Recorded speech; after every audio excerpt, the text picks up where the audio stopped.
Riots, do they work or do they just destroy? No permission needed. Hello, my free-thinking comrades, and welcome to another episode of One Chick Army. I am your host, De'Ara Lewis. So let's talk about these riots in Baltimore, Maryland, following the tragic death of Freddie Gray, who died of neck and spinal cord injuries while in police custody. Who I want to address are these government officials and some of these media outlets calling the kids who rioted criminals and thugs. Now, first, let me say this. I am not condoning these people's behavior. However, I'm also not condemning them. It's amazing how many media outlets and politicians develop selective amnesia when it comes to injustice and riots and people of color, and possibly some propaganda. So to remind the good old American people what rioting has been able to do historically, here are 5 riots that A, show that people of color are not the only ones who riot, and B, more times than not, riots can force change or make the law actually do what it's supposed to do. So here we go. For number 1, let's take it back. And I mean, let's take it way, way back. Let's take it back to 44 BCE. When Julius Caesar, then the dictator of the Roman Republic, was assassinated by being stabbed 23 times by his own Senate. Marcus Brutus, a trusted friend of Caesar, actually played a huge part in organizing the assassination. Ain't that a friend for you? After Caesar's death, Brutus then ran to the capital, and according to Greek historian Lucius Plutarch, he announced to the people that they were finally free of Julius Caesar's dictatorship. But he was met with silence and some major side-eye. A while later, a statue was erected in Caesar's honor and showing the 23 stab wounds, and all hell broke out. People started rioting, they started starting fires, burning down their neighborhoods, and the Senate was confused. They didn't know what was going on. What they did not account for is Caesar's popularity with the lower class. The people loved Caesar, and also by that point, the rumors had spread about the Senate assassinating him, and their plan ultimately backfired. Caesar had already named his son Octavius the sole heir, and the riots played a huge part in the civil wars that followed, ending the Roman Republic and gave rise to the Roman Empire, the ancestor of the United States. For number 2, let's talk about tea. Don't you like tea?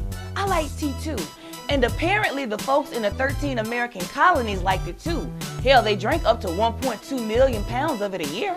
But they didn't like it enough to keep paying taxes on it to the British Crown, especially since the American colonies were not even represented in the Parliament. The famous taxation without representation. So in 1773, hundreds of colonial rebels stormed the British ships and dumped 342 chests of tea in the Boston Harbor.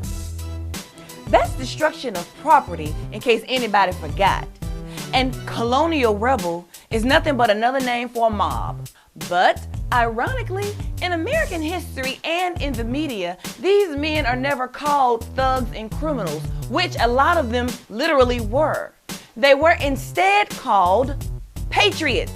And what was the result of this riot, this defiant act against the British Crown?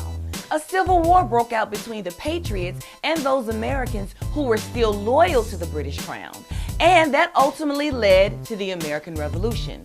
And I don't think I need to tell you what came after that. But number 3, let's take it back to the 1960s, to the Motown era, to Detroit. In 1967, one of the deadliest riots in United States history broke out in Detroit when some cops raided an unlicensed bar. Approximately 33 African Americans were celebrating the return of 2 Vietnam servicemen. The cops decided that they were going to arrest every damn body. And while outside, the son of the bar's owner, ironically named Walter Scott III, decided to throw a bottle at the police officers. And those people watching thought, hell, throwing shit at the cops didn't seem like a bad idea. So they joined in too. Nearly 1,400 buildings were destroyed, over 300 people were injured, and 43 people were dead as a result of this riot. You know what else happened as a result of this riot? The state of Michigan and the city of Detroit increased minority hiring. A huge campaign was launched to find jobs for people who were once considered unemployable. Michigan's Governor George Romney lobbied hard to pass what was at the time considered one of the strongest state fair housing acts.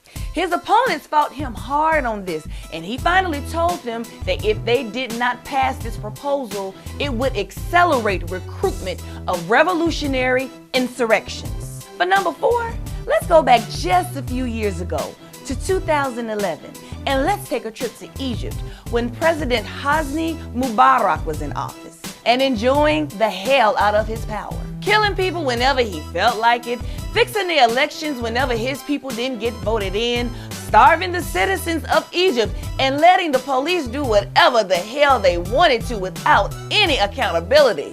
Well, y'all see the pattern by now, right? Folks got tired. They got tired of him. And after they got tired, they got angry. And on January 25th, 2011, they revolted. The people called for Hosni Mubarak to step down. They called for government accountability, and they largely organized this using social media. This spooked Mubarak so much, he unplugged the whole damn internet. But it didn't stop the people, mostly young people.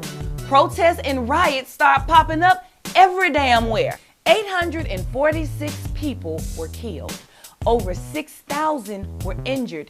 And in the chaos, the Cairo Museum had to be guarded from looters and destruction. Egypt's capital, Cairo, was described as a war zone. Didn't we just hear a city in another part of the world described that way recently? The result of these riots and revolts?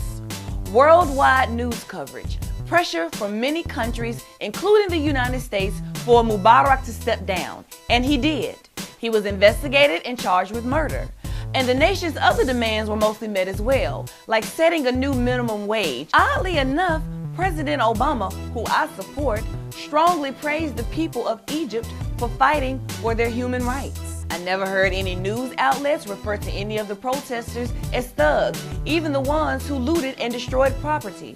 They were instead referred to as angry and as victims. Yet, President Obama did refer to the rioters in Baltimore, Maryland as criminals and thugs for basically doing the same thing that the people in Egypt did for similar reasons. Last, but certainly not least, were the LA riots of 1992. And in case any of y'all are wondering, no, this was not necessarily meant to be in a chronological order. A tape was released showing Rodney King being beaten by police officers. Those police officers were indicted but were later acquitted on April 29, 1992. On the same day of that acquittal, people's anger and desperation turned violent. It was one of the most historical riots in the United States, leaving 53 people dead and millions of dollars of damage. What were the results of these riots? Well, it put pressure on government officials. So they went out and found something to charge these 4 police officers with, a civil rights violation. It resulted in 2 of the 4 officers being convicted. And by the way, what was the result of this recent Baltimore riot? This no justice, no peace. Oh yeah, those 6 officers got indicted. Those kids protested peacefully for 6 days before any riots broke out and received modest news coverage. Most news outlets didn't even come until some of those protesters decided they had had enough. Rioting is not something that most people make a premeditated decision to do. Put in the right circumstances, all of us are vulnerable to becoming a part of a mob. People join them every day on social media. Riots and the mobs that are formed around them are a contagious reaction of a people who have collectively reached their boiling point. And the riots in Baltimore and Ferguson were only a symptom of a deeper problem. Riots and the reasons behind rioting are too complex to be reduced to the common denominator of criminality. They often happen when people feel powerless, tired, helpless, hopeless, deeply resentful, and their government has been consistently indifferent to their needs. And to those people who were saying that the riots were only created to give looters an avenue to do what they wanted to do, that's BS. Looting comes with rioting. It goes hand in hand. That's not unique to Ferguson. That's not unique to Detroit. That's not unique to LA. That's a worldwide phenomenon. It happened in Egypt in the 2011 Egyptian revolution as well. And that was a revolution, a revolt, an uprising that the White House showed their support for. Riots also happen when a person's favorite sports team loses a game. But oh wait, they're not labeled as criminals and thugs, just passionate sports fans who destroy property. But I digress. What power fears most is loss of power, loss of wealth. It all comes down to money and control. They weren't just asking people to not riot to protect themselves. Violence is as natural as peace. Chaos is as natural as order. If the authorities felt otherwise, there would be no need for a military, for a police force, for wars. And I am definitely not saying sacrifice the youth for change. There are other ways to do it, some more effective than others.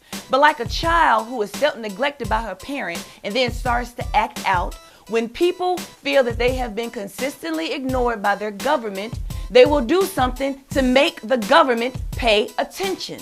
What they were trying to stop was an uprising. What they were trying to stop was anarchy. Because when true anarchy takes over, that's when people realize, when they truly, truly realize, it's way more of us than it is of them. It's when people start asking themselves, why are they obeying laws that were not written in their favor or for their benefit? A law means nothing without enforcement, and a badge means nothing without the law.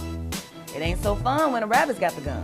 And that's all I have to say about that. Now it's time to chat. Topic question: do you think the Baltimore riots worked for or against the city? I want to know your thoughts, so post below. Also, if you're watching this on YouTube or on my blog, One Chick Army, or anywhere else in the internet universe, be sure to click the subscribe button below. If you're watching this on Facebook, make sure that you become a fan, give me a like, and that way you never miss a post. This is One Chick Army, and I am your host, De'Ara Lewis. Over and out.